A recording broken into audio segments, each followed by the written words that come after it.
Something we all have to do, and that's eat. A few weeks ago, I was listening to this podcast. Actually, it's fairly long. It was between this hunter and some kind of vegetarian activist, and they were debating whether or not Jesus was a vegetarian. Let's just say the podcast got a little bit animated because they were very opinionated exactly of what their thoughts are in regards to who Jesus was, which side did he side with, but that being said, it really did get me thinking, like, was Jesus a vegetarian? Like, would he have eaten meat? Like, he always calls us to be loving. And like, my one brother-in-law gave up eating meat after visiting a slaughterhouse. It just didn't sit well with him after that. Oh, by the way, it's chicken. I'm having chicken. It's probably the cheapest meat you can buy these days. And so back to Jesus. So would he have eaten meat?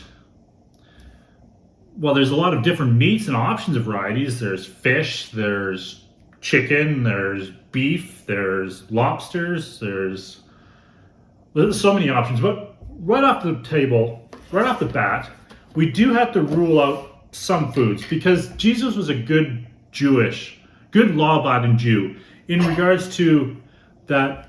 As a practice of Judaism, they don't eat pork. One of the more common ones we know. So pork chops and bacon would have been off the menu, which would have been hard for me if I was his companion, but for him, he probably never tasted it, so it was probably fine. Well, something I found intriguing when I looked in a little bit more to that, another meat that would be off the table for him would be lobsters. So he wouldn't have eaten pork and he wouldn't have eaten lobster. That's intriguing. But if we actually go to the sources, our best sources for what Jesus ate would be the Gospels, Matthew, Mark, Luke, and John. And there's actually 91 times it is recorded that Jesus ate in the Gospels. 33 of those are in Luke. So I'm going to focus quite a bit on Luke because it's the easier one to think of. So one of the very common things that we find Jesus having for meals is bread and fish. A well-known miracle of Jesus is his feeding of the 5,000. If you remember it, they find a boy who has a small basket of food, which has bread and fish in it. And Jesus prays over and shares it, and everyone just enjoys it together. So it seems like Jesus would have eaten bread and fish. But another time, in Luke 22:15, Jesus talks about his desire to eat Passover with his disciples, which would make sense because it's a big festival holiday and it'd be very important to him to have the meal, which was the center of the holiday, next to the sacrifice. Oh, the sacrifice, which would have happened at the temple, a sacrifice of an unblemished lamb that after being sacrificed was brought to the house and eaten. So we could probably assume that if Jesus eagerly desired to eat Passover with his disciples, that he ate lamb. Next, after the Passover, after his crucifixion, was his resurrection. We've actually have two different stories of him eating after his resurrection. One's in Luke chapter 24, where Jesus comes down in the room, and there's some shock and awe about whether or not it's actually Jesus or was it a ghost. So he asked for some fish to eat. So Jesus eats some fish, proving that he is alive and well. So again, he's eating fish. Another time is John chapter 21. So here, similar, after the resurrection, Jesus is out. Some of the disciples are out fishing in the lake of Galilee, I believe it is. And Jesus calls them in and he gives them fish to eat for breakfast. Not my choice for breakfast, but it seems to be what he gave the disciples were fish. So we clearly have Jesus eating fish and possibly lamb on Passover. But Dr. James Tabor, a New Testament scholar, I think we call him, So he actually brings up some other questions about whether or not Jesus actually ate the lamb. So one of his examples is James, Jesus' brother. There's recorded about him in CBS records a little short statement about him, that James, the brother of Jesus, he drank no wine or liquor and ate no meat. No razor came near his head. He did not anoint himself with oil and took no baths.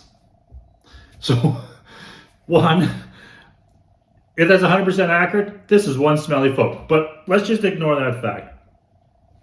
He didn't eat no meat. So that's intriguing. So if Jesus' brother didn't eat meat, would that mean that Jesus didn't eat meat? So another thing to consider,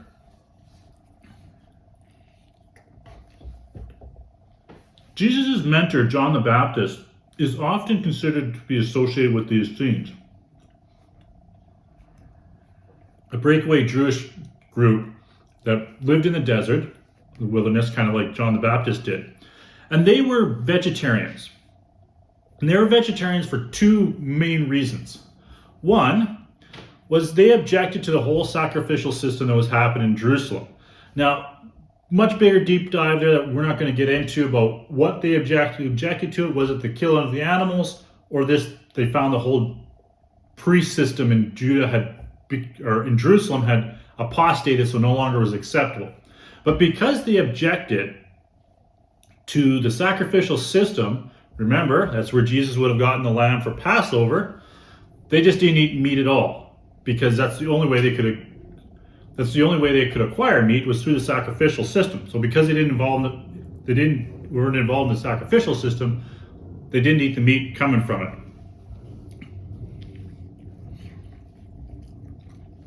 Another group, so like I said, you are like your parents and your kids are like you. Just something to always keep in mind when you're trying to understand Jesus is those who came before him and those who came after him may explain him if there's a consistent pattern between the two.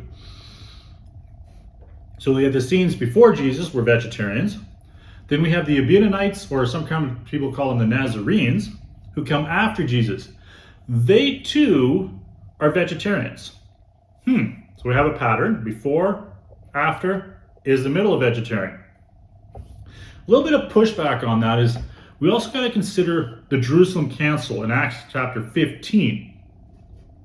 So here the Jews, or the Christians in Jerusalem, are debating what the Jews, or what the new converts can or cannot eat, or can or cannot do, circumcision in particular.